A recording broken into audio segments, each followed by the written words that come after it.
Question this morning for both Secretary Hegseth and the president is this ceasefire still in place? We don't know that yet from the White House. The president was asked about it last night. He didn't answer.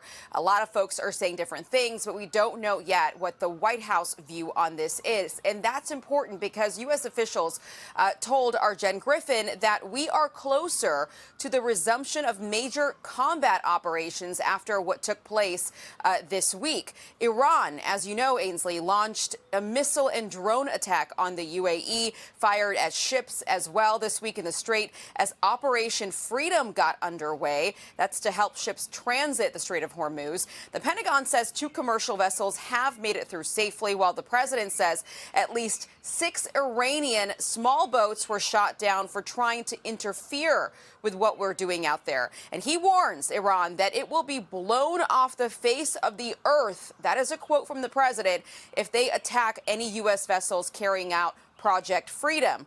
Now, last night, CENTCOM shared this picture of the U.S. Air Force F-16 fighter aircraft that are among more than 100 land and sea-based aircraft supporting this project, as well as the U.S. Navy FA-18 Super Hornets that launched from USS Abraham Lincoln.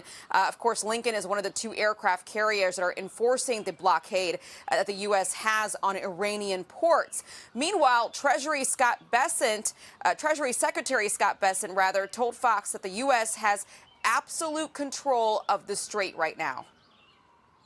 The Iranians do not have control of the Strait. We have absolute control of the Strait. We have blockaded the ships going into or out of Iranian ports. Their economy is in free fall, and everyone says they have the high tolerance for pain. Well, their soldiers will not have a high tolerance for not getting paid.